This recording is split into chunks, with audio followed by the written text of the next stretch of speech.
E aí, pessoal, bem-vindos aqui ao Mente Reflexiva, onde vocês aprendem sobre psicologia toda semana. E hoje é um daqueles episódios laranjinhas que vocês já estão começando a ver por aqui no feed do podcast, que é quando eu chamo uma outra psicóloga, um outro profissional, pra gente continuar conversando aqui sobre os tópicos de psicologia que eu adoro tanto. Hoje eu chamei a Jade Treska. Então, assim, gente, só pra gente começar a entender quem é a nossa convidada aqui de hoje. Ela é psicóloga, ela trabalha e é formada pela PUC do Rio Grande do Sul por um curso de terapias cognitivas comportamentais. Ela é formada em terapia do esquema pela Insere e também ela é formada em saúde mental, atenção psicossocial e psicopatologia pela USF. E também é psicóloga formada por lá. Ela atua há 4 anos no próprio consultório dela atendendo e ela já foi professora universitária auxiliando os alunos no psicodiagnóstico em terapia cognitivo-comportamental. Seja muito bem-vinda, Jade. Aê, muito obrigada. Tô super feliz de estar aqui. Tô um pouco nervosa, tentando me conectar com essas emoções aqui, mas esse medo, essa ansiedade aqui é muito saudável de estar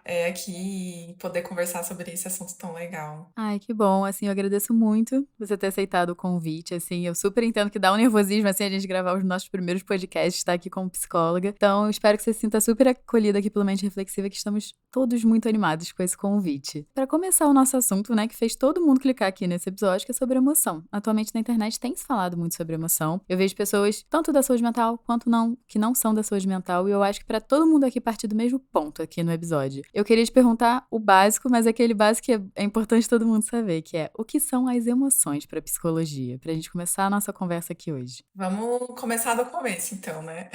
Eu acho que é legal dizer assim que as emoções elas são as cores, né? Elas colorem a nossa vida, porque elas são essas respostas rápidas do nosso corpo e cérebro. Por que que eu tô falando desses dois separados, assim, né? Embora seja uma coisa só, né? Mas elas têm essa qualidade do corpo, porque a gente sente a emoção no corpo. Então, aquele frio na barriga, aquele aperto no peito, né? Aquela dor. Às vezes tem pessoas até com reações assim mais fisiológicas, mesmo de dor de cabeça, né, suor na palma das mãos, enfim, então as emoções elas têm uma qualidade do corpo, mas elas também passam por uma interpretação que o nosso cérebro faz, assim, né, dessa reação, dessa resposta, e elas também nos puxam para uma ação, então elas também têm essa qualidade de comportamento, né, mas basicamente são essas respostas rápidas do nosso corpo, disparadas por gatilhos externos ou internos também, né, os nossos pensamentos também trazem emoções, né, faz a gente sentir algumas emoções, então, elas são essas grandes mensageiras, na verdade, do nosso corpo. É como se elas fossem um termômetro do mundo externo e interno também, né? Porque algumas vezes a gente acha que a gente só sente o que tá fora, mas também o que tá passando por dentro, a gente também reage, né? Exato, né? Então, elas surgem principalmente para nos regular, assim, com o ambiente externo, né? Elas têm essa qualidade, assim, de nos adaptar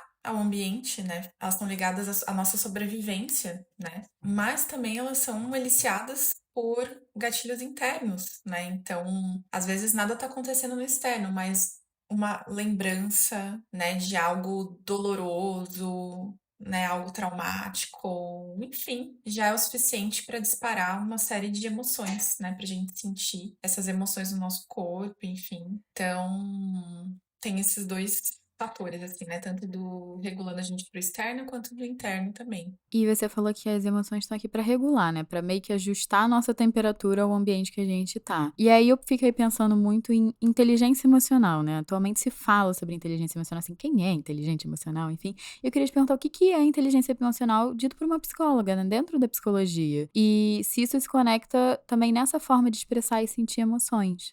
Hoje eu acho que a gente ouve falar muito por aí, né, de inteligência emocional e tal. E assim, eu acho que diferentes visões da psicologia vão ter uma ideia diferente sobre o que é inteligência emocional. Mas o que eu penso, assim, o que eu vou falar aqui é baseado em algumas dessas terapias que eu estudo também dentro das terapias cognitivas e comportamentais, né?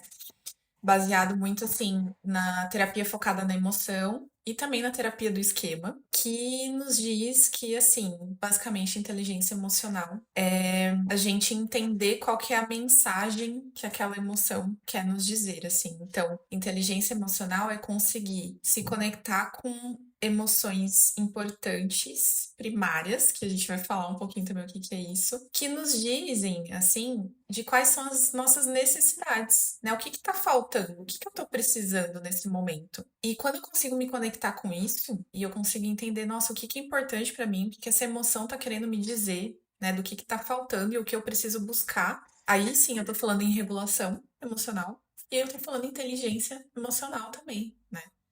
E parece tão simples, mas é extremamente difícil, né? A gente não aprende a fazer isso. A gente mal aprende, na verdade, a nomear as nossas emoções, né? O que a gente vê, assim, que traz muitas pessoas para terapia é justamente isso, né? De muitas vezes achar que as emoções são o problema. Né? Então, nossa, eu tava ontem num grupo de estudos com os colegas psis, em que a gente estuda justamente terapia focada na emoção, e a gente tava falando sobre isso, né? De como a gente vê às vezes, esse empobrecimento emocional no vocabulário das pessoas. Então, hoje é muito comum, assim, todo mundo falar, ah, porque eu tô depressiva, tô deprimida, tô com depressão. Sendo que às vezes você só tá triste, você tá triste. E a tristeza é uma emoção extremamente saudável. Todas as emoções são, na verdade, não existe emoção ruim, né? Existe, claro, emoções que se você fica ali presa naquele ciclo, ela pode te levar a uma desregulação, né, a consequências mais disfuncionais para você, mas não que elas são ruins, né? A gente só precisa entender e ouvir melhor elas, enfim. Mas às vezes você só tá triste.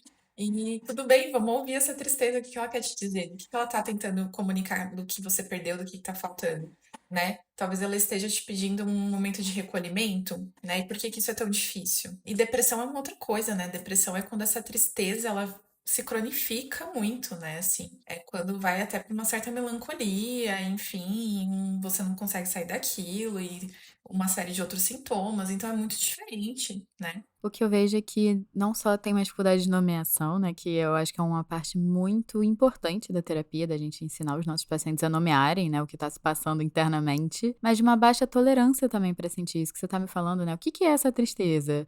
Quando a gente está falando de inteligência emocional, não é você ter o controle das suas emoções e você excluir as suas emoções, é você saber ler e ficar com elas, né? Totalmente. Eu acho que você falou uma coisa muito importante, assim. Eu acho que tem um pouco também dessa ideia, bem diferente do que a gente estuda, né, e entende na psicologia, o que você falou de controle, né? Linkar inteligência emocional com controle emocional, né? Como se esse controle fosse quase assim uma inibição, né? Assim, ah, eu ser mais racional, né? A gente escuta por aí disso de mais razão, menos emoção, né? Até um discurso mais coach, assim, de que você precisa ser muito controlado, não demonstrar fraqueza. E é totalmente diferente com o entendimento da inteligência emocional, assim, de da psicologia, né? Porque a emoção a gente não controla, assim, ela aparece no corpo, assim, né? Ela simplesmente aparece. Claro, é muito diferente de falar descontrole, né? Que é aquela coisa, assim, de um comportamento descontrolado que traz prejuízos. Não, não quer dizer isso, né? Mas assim, você inibir, você evitar essas emoções a todo custo também, né? Isso abre novos sintomas, na verdade, né? Isso traz mais adoecimentos, assim. Então, é bem diferente dessa ideia de controle, talvez, que a gente escuta por aí. Com certeza. E você na nossa conversa antes, né, gente, porque todos os episódios aqui têm roteiros, a gente conversa antes, a gente monta junta, né, o que a gente vai transmitir aqui pra vocês. E você chegou a mencionar comigo sobre existirem emoções primárias e secundárias. Dado que a gente tá falando aqui que é importante dar nome aos bois, assim, no sentido da gente começar a nomear, o que que são essas emoções primárias e secundárias? Qual é a diferença entre elas? Por que é importante aqui pros nossos ouvintes estarem sabendo que isso existe? Bom, e realmente isso é muito importante da gente falar, até para contribuir com a inteligência emocional, né? Que inteligência emocional a gente também conseguir discernir, assim, qual que é a minha emoção primária, né? Assim, qual é a minha necessidade emocional. Então, digamos que a emoção primária, ela tá mais ligada à sua verdadeira necessidade emocional. E a emoção secundária é aquela que surge como uma defesa, uma interpretação dessa emoção primária, né? Por exemplo, às vezes você teve uma perda, você está passando por um momento de luto, enfim, isso te traz de pronto, assim, automaticamente, como uma emoção primária, tristeza. Inicialmente você tá triste por essa perda, por esse luto. Só que vamos dizer que ao longo da sua vida, né, você aprendeu, você desenvolveu crenças a respeito dessa emoção e de que é muito ruim sentir tristeza, né? Uma fraqueza. Se você demonstrar tristeza, você vai ser fraco, você não pode ser vulnerável, enfim, você desenvolveu essa crença emocional de que a tristeza ela é muito ruim, você precisa se defender da tristeza. Então, como uma emoção secundária surge a raiva, por exemplo. E aí, quando você tá triste, na verdade você não consegue se conectar com a tristeza que tá ali de fundo, você vai direto pra raiva. Só que isso obscurece o seu entendimento sobre você mesmo, assim. Mas, né, como eu dei de exemplo, por exemplo, no momento que você tá passando por uma perda, por um luto, você passar pela tristeza é extremamente importante para o seu corpo, assim, né? Você sentir essa perda. Na tristeza também tem mensagens muito importantes do que é valioso para você, daquilo que você valoriza na vida. Só que se você não consegue se conectar com isso, né? Você só consegue reagir com a raiva. Vai ser muito difícil de você se entender, assim, né? E aquele luto, às vezes, ele vai demorar muito mais para ser elaborado, para ser processado. Então, é como se a gente, que nem a gente tá falando, né, a gente absorveu as informações do externo, né, olha, essa perda chegou assim pra mim, é assim que o meu corpo lida com isso, é assim que eu lido com isso, mas provavelmente ou socialmente, ou de acordo com os valores que eu fui recebendo de como, né, eu tenho que demonstrar minhas emoções, eu troco a emoção. Só que a gente tem que ter um autoconhecimento muito bom pra gente entender que se é a emoção mesmo ou se a gente tá performando uma emoção que talvez seja mais aceita, né, por terceiros. E até uma pergunta que eu queria fazer pra você em cima disso, que provavelmente, a gente colocando dessa forma, deve ter uma diferença entre homens e mulheres na forma que demonstra as emoções, né? Porque o que é socialmente aceito pra um homem deve ser socialmente aceito diferente pra uma mulher. Totalmente. Esse exemplo que eu dei mesmo, né, de vamos supor que o que você sente lá inicialmente é a tristeza, né? Seu corpo, ele reage com a tristeza primariamente, mas, por exemplo, nós sabemos de inúmeros estudos assim sobre emoções que, por uma questão social, né, de socialização de gênero mesmo, os homens têm mais dificuldade de se conectar com emoções vulneráveis, né, como a tristeza, por exemplo, até mesmo o medo, e muita mais facilidade de se conectar com a raiva. Para muitos homens é bem mais difícil expressar a tristeza, sentir a tristeza, né, entender o que é a tristeza, do que a raiva, por exemplo, né, por uma questão de gênero, né, de que para performance ali da masculinidade é muito mais bem aceito eu performar mesmo a raiva, expressar a raiva, do que expressar a minha vulnerabilidade. E para as mulheres é o contrário. Olha que interessante, né? Nesses estudos sobre as emoções, assim, com crianças também envolvendo crianças, né? Enfim, então desde pequenininho a gente já vai passando por esse processo de aprendizagem cultural. E com as mulheres é o contrário, então. Para nós mulheres é muito mais difícil se conectar com a raiva, né? Expressar a raiva, do que a tristeza, né? A gente tem mais facilidade de ser vulnerável, né? De expressar a tristeza do que a raiva, ao contrário dos homens, né? Então, muitas vezes o que a gente precisava é justamente se conectar com a raiva, porque a raiva, ela diz daqueles limites que foram invadidos, de valores, princípios, enfim, que foram feridos e que você precisa limitar, né? Que você precisa expressar, se comunicar, enfim, fazer o seu pedido, mas nós somos socializadas a sermos mais passivas, nós somos mais docilizadas, né? A mulher que ela expressa a raiva, que ela é assertiva, muitas vezes ela é vista como agressiva, né? Até essa palavra assim que permeia a história da psicologia, né? Histérica. Então, aquela mulher ela é histérica só porque ela decidiu se posicionar, ou porque ela demonstrou um pouco mais, expressou um pouco mais fortemente a raiva dela. E se um homem fizesse a mesma coisa, né? Tivesse aquele mesmo comportamento, ele seria visto não como, né, bem posicionado e assertivo, enfim. Isso totalmente, né, de como a gente julga também as emoções, né, porque dependendo então da pessoa, do contexto, o que a gente julga se tá saudável ou dentro do tom muda, né, pelo que você estava me falando. Até então começa a ficar um pouco difícil, até de eu te perguntar, como é que a gente avalia se uma emoção tá saudável ou não? Essa é uma ótima pergunta, né? Assim, porque na psicologia a gente gosta muito de usar aquela famosa palavra, né? Depende. Com certeza. Né? A gente não julga nada como certo ou errado, ou o bom e o ruim. Né? A gente procura sempre fugir dessas categorias 8 ou 80, porque a gente entende mais como uma questão de qual é o contexto, né? Aquilo foi efetivo ou não? Foi útil ou não para mim? No sentido de eu conseguir me comunicar, né? Eu conseguir obter aquilo que eu preciso, né, a nível de necessidade emocional. Se o que eu sinto é raiva porque um limite meu foi invadido, o que eu preciso é expressar, né, fazer um impedir, é limitar, né? Me proteger. Então, eu preciso me conectar com a raiva, mas ela também não pode ser tão intensa a ponto de eu explodir e me tornar extremamente agressiva e me descontrolar, porque isso vai me trazer outros problemas, né? E aí eu não, no fundo, eu não consegui me comunicar, não consegui botar aquele limite que eu precisava, mas eu abri novos problemas. Então, também depende dessa intensidade da emoção pra gente avaliar, né? Tá sendo efetivo ou não, tá sendo útil pra mim ou não. Então, a emoção tem isso da intensidade. Eu me conectar com a tristeza, né? A tristeza, ela pede aquele momento de retração, de introspecção. Também isso é importante, porque nesse momento de retração, eu posso ter novos insights, né? Me entender o que eu tô precisando naquele momento, enfim, mas também a gente precisa cuidar para que essa tristeza não vá para uma melancolia, não leve a um certo isolamento e também não te traga sintomas de depressão.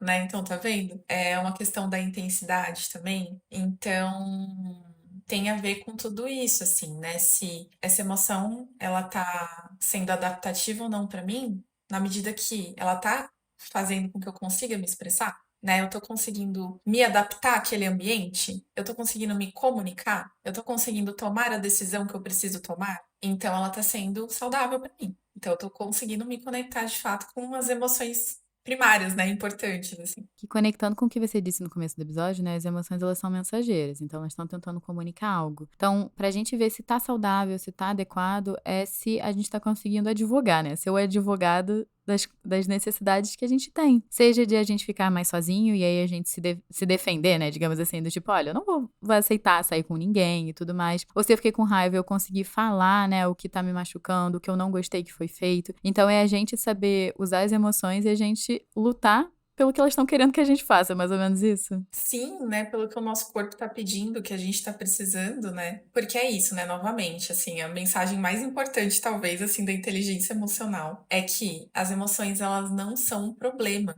Elas avisam sobre o problema, né? Então, se eu tô sentindo aquilo, peraí, por que eu tô sentindo isso aqui, né? Então, para eu conseguir desenvolver o primeiro passo, assim, da inteligência emocional, é primeiro eu conseguir prestar atenção na minha experiência corporal, assim, né? Até na clínica, assim, na terapia, a gente pergunta também bastante, né? Isso, assim, de quando o paciente tá relatando algum problema, né? E tá com aquela intensidade, assim, e às vezes tem dificuldade de colocar em palavras, né? A gente sempre pergunta, assim, mas o que você tá sentindo no seu corpo nesse momento, assim? Pra gente entender que a emoção tem essa qualidade de corpo, assim. Então, nossa, tô com um aperto no peito, assim, nossa, um frio na barriga. E aí, disso a gente consegue começar a entender o que que você tá sentindo. E tá, e quando você pensa nisso, o que que passa pela sua cabeça, né? Qual a imagem que vem, assim? E aí você vai conseguindo entender, nossa, então é medo, é ansiedade, né? O que que é isso que você tá sentindo, né? Que é isso, assim, então, experiência do corpo, né? Quando eu não consigo nem falar o que eu tô sentindo, primeiro o que eu tô sentindo no meu corpo, depois eu preciso colocar aquilo em palavras, né? Vai todo esse processo, assim, pra eu entender o que que tá acontecendo comigo, né? Que emoções eu estou sentindo, enfim.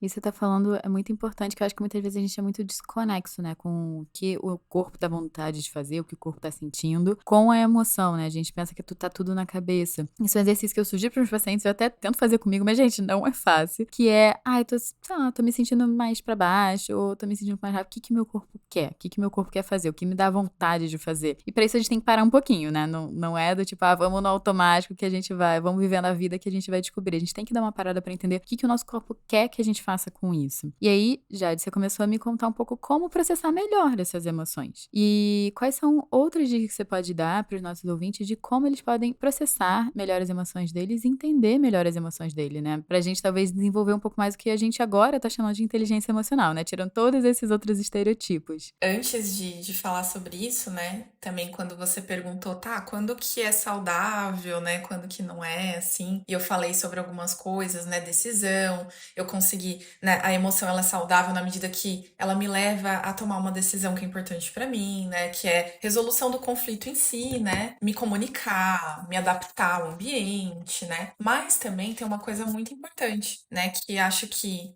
também tá dentro da inteligência emocional, né? A gente consegue se conectar com emoções saudáveis, assim, na medida também que a gente começa a se autorresponsabilizar, né? Então, já falando sobre dicas, muitas vezes a gente chega na terapia, assim, e o psicólogo ele tá aí para te ajudar justamente com isso também, culpabilizando somente o externo pelo que nós estamos sentindo. E ok, né? Você pode muitas vezes ter passado por uma situação extremamente injusta, né? Uma situação traumática, né? Algo que você não deveria ter passado, né? Que você deveria ter sido poupado, algo realmente que você não tem controle. Não é essa questão, assim. Mas a partir do momento que isso tá te afligindo, assim, né? Que você tá sentindo essa dor, enfim, nós temos, né? Os meios, as ferramentas para lidar com isso, assim. Né? A partir do momento que aquilo me afetou, que aquilo me feriu, agora cabe a mim também eu me cuidar, eu parar para ouvir, assim, né, de que forma isso me feriu e o que que eu vou fazer agora com isso, sabe? Para me cuidar, assim, para me curar. Isso aí que entra nessa autorresponsabilidade pelo que eu sinto. Ah, mas a outra pessoa é extremamente injusta comigo, me trata dessa maneira. Sim. E é por isso que às vezes você tá sentindo raiva, né, justamente.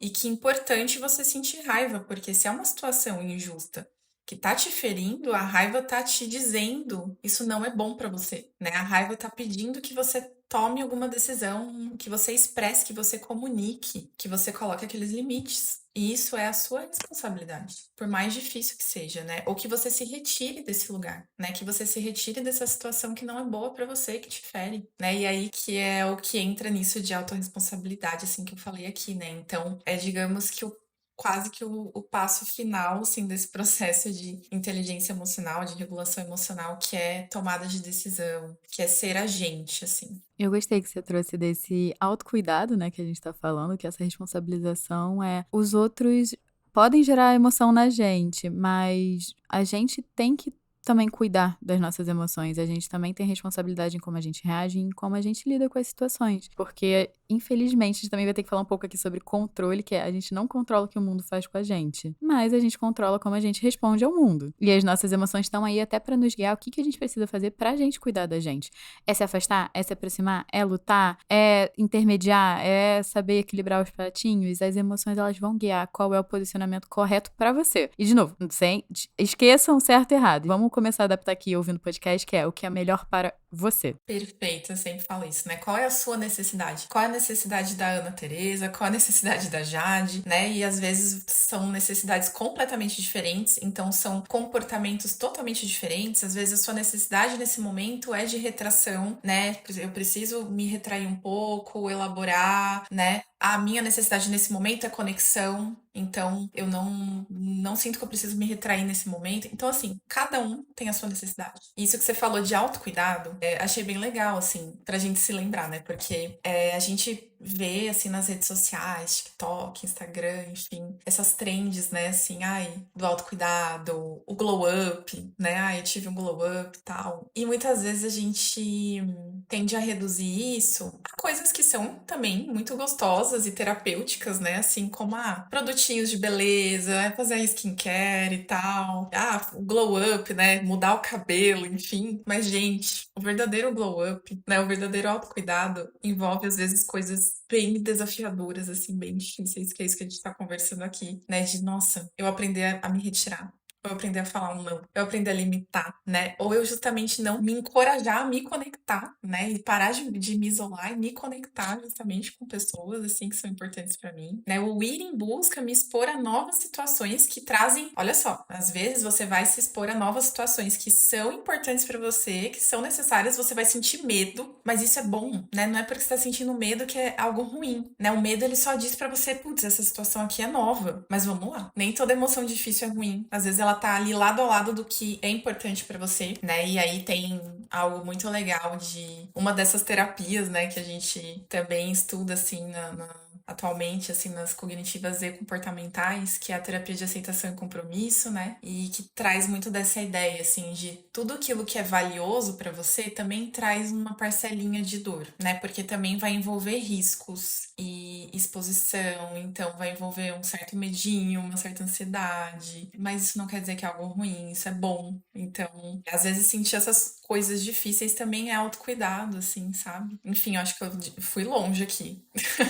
Eu adorei que você trouxe esse ponto, porque eu também sou formada em terapia de aceitação e compromisso, e isso que você trouxe, né, das duas coisas, por mais que sejam ambíguas, né, quando os nossos pacientes trazem em sessão, elas são complementares. Eu acho que um exemplo que pra mim ficou muito marcado foi quando eu estava assistindo uma palestra dessa abordagem, e eles falam, quando você escolhe, por exemplo, adotar um cachorrinho, você sabe que ele vai falecer provavelmente antes de você, e você é consciente disso, mas isso não te impede de viver a vida com ele, de criar boas memórias, de se sentir bem ao lado dele e também sustentar a perda dele quando vier a acontecer. Então, os dois andam juntos. Você pode amar alguém e ter medo de perder essa pessoa porque você ama essa pessoa. Não dá pra um excluir o outro, né? E eu acho que isso também vem com uma maturidade emocional de entender que a vida é muito mais complexa e a vida não é um morango, assim, no sentido de sentir as emoções, as emoções elas são muito complexas, né? Que nem você falou de cores. Eu acho que em vez de a gente pensar, vai ser tudo azul, vai ser tudo rosa, vai ser tudo roxo, vai ser um arco-íris, gente, sempre. Exato, nossa, perfeito, assim. Muitas vezes nós temos sentimentos mistos, né? A gente sente um monte de coisa ao mesmo tempo, né? Porque justamente a gente tem uma emoção primária, né? Que é essa coisa assim mais automática, né? As emoções elas são isso, elas são automáticas, elas aparecem no corpo e elas sempre têm uma função. Então, a emoção primária é isso, é o que vem mais de automático. Só que nós temos linguagem. E isso deixa tudo mais bonito, mas isso também complica muita coisa. Porque você sente aquela emoção primária, você sente aquilo no seu corpo, automaticamente o seu cérebro já tá interpretando aquilo, já tá dando uma linguagem para aquilo. E muitas vezes tem a ver com as crenças que você desenvolveu, né, sobre aquela emoção. Então, você pode rejeitar essa emoção, você pode querer se defender dessa emoção. Isso vai gerando sentimentos, né, que são os sentimentos, aí é legal também diferenciar, né, os sentimentos, eles são emoções racionalizadas, né, que já passaram por esse processo de linguagem, né, de racionalização. E aí com isso traz outros sentimentos, enfim, vai virando uma cartela de cores, assim. É que nem olhar uma obra de arte, assim. Sei lá, pensa na Noite Estrelada do Van Gogh, que é um dos mais famosos, assim. Acho que já vai vir na mente de todo mundo, né? Não faz sentido eu olhar esse quadro somente a partir de um recortezinho de azul. Eu não vou entender nada. Esse quadro ele faz sentido se eu olhar ele como um todo, com aqueles tons de amarelo, né, de preto ali que tem de um pouquinho de verde. E aí eu vou entendendo que aquilo é uma noite estrelada, enfim. Então, não teria graça se eu quisesse isolar só uma parte daquele todo, né? E nós somos complexos também dessa forma, que nem uma obra de arte. Nós somos uma obra de arte também, com muitas camadas de complexidade, enfim. Eu adorei essa frase. E pra gente ir finalizando aqui o nosso episódio, o que eu queria te perguntar é, dado que a gente tá vendo que desenvolver inteligência emocional, se conhecer é um processo complexo, qual é o papel do psicólogo em ajudar, assim, os pacientes ou quem entrar em contato a lidar melhor com as emoções, né? Qual é o papel do psicólogo nisso tudo que a gente tá falando aqui no episódio? Olha, o psicólogo, ele é praticamente esse tradutor do emocional, assim. Ele não vai criar nada novo. Ele vai facilitar, né? Ele vai estar ali lado a lado com você. É como um orientador, como um facilitador emocional. Então, ele vai te auxiliar a passar por todas essas etapas, né, do desenvolvimento da inteligência emocional, assim. Ele vai te ajudar a atender essas emoções, a nomear essas emoções. Na terapia a gente também faz muita psicoeducação, né, para ajudar nesse processo, então a gente também explica muita coisa assim para o paciente começar a entender, né? Então teve para uma paciente mesmo recentemente que eu expliquei, olha, o que que são emoções primárias, secundárias e eu ajudei ela a entender o conflito que estava acontecendo e aí ela conseguir se comunicar melhor com o parceiro dela, por exemplo. E surgiram coisas bem legais a partir disso, assim, porque aí o outro foi capaz, né, assim, conseguiu entender qual é a necessidade dela por trás da raiva que ela estava expressando. Então, o psicólogo ele te ajuda nisso. Né, aceitar também essas emoções, envolve esse processo de aceitação, né, de não julgamento, porque nós, psicólogos, não julgamos nenhuma experiência emocional. Novamente, não existe o certo e o errado, o bom e o ruim para nós, não trabalhamos com essas categorias. E aí, dado isso também, o psicólogo vai te ajudar a atender essas necessidades emocionais, né? Te ajudar a entender e atender, e com isso te regular, te ajudar a desenvolver essa agência, essa autorresponsabilização pelo que você sente, né? Pelas suas ações, em direção daquilo que você valoriza, daquilo que é importante para você. Então, estamos, né? Nós somos esses tradutores aí, orientadores, enfim, que estamos do começo ao fim com você no desenvolvimento dessa inteligência emocional. Assim, estamos aqui justamente para isso. Perfeito, Jade, queria muito agradecer aqui tudo que você falou no episódio, assim, eu aprendi muito, refleti muito sobre as minhas emoções, e eu sempre peço para as pessoas comentarem um emoji no final do episódio. E eu queria te perguntar qual emoji você quer sugerir para as pessoas que acompanharam até aqui, gostaram do conteúdo, ouviram até o final, né, que é o grupo que escuta e é fiel. Que emoji você quer que as pessoas comentem? Ai, que legal. Nossa, acho que o que me vem agora, assim, também pelo que eu tô sentindo ao final desse episódio de ter conversado com você, eu só lembro daquele emojizinho cheio de coraçãozinho, assim, tipo. Ah, o rostinho amarelo com sorriso com os coraçãozinhos. Sim, com os coraçõezinhos, assim, acho que pode ser isso. Perfeito, pessoal. Então comentem aqui embaixo se vocês gostaram, compartilhe nas suas redes sociais, não deixe de ativar o sininho para vocês não perderem nenhum episódio aqui novo e também não deixe de seguir e classificar o podcast, porque ajuda muito aqui a gente a crescer e esse episódio chegar a mais gente, já de chegar a mais gente e aí esse episódio sobre inteligência emocional chegar em mais gente. E, Jade, onde é que as pessoas te encontram? Onde é que elas podem saber mais sobre o seu trabalho? Vocês podem me encontrar com mais facilidade no Instagram, é @trescajade, vai estar aí, que é meio difícil, né? E lá eu falo um pouco mais sobre psicologia, né? Também sobre inteligência emocional, a rotina de psi, enfim, me sigam lá. Perfeito, gente. Vai estar aqui na descrição do episódio, junto também com o Instagram aqui do podcast, que é @reflexivacast. A gente vai postar conteúdos relacionados a esse episódio também. E também vocês podem me seguir no meu Instagram de psicóloga, que é @AnaTeresaCavalcante. Tereza com TH e S, Cavalcante com I, que também vai estar escrito aqui, que nem a Jade. Eu também tenho dificuldade de nome difícil, então eu sempre deixo tudo escrito aqui, gente. Pessoal, então eu quero agradecer muito aqui a Jade por ter disponibilizado o tempo dela, por ter tido esse papo tão incrível. Então, Jade, muito obrigada. Eu que agradeço. Nossa, tô muito feliz de ter conversado aqui com você. Espero que tenha auxiliado as pessoas um pouco mais a entenderem sobre emoções, né? Sobre inteligência emocional e, no final das contas, autocuidado, né? Perfeito. Então, pessoal, um beijão aí pra vocês e até a próxima.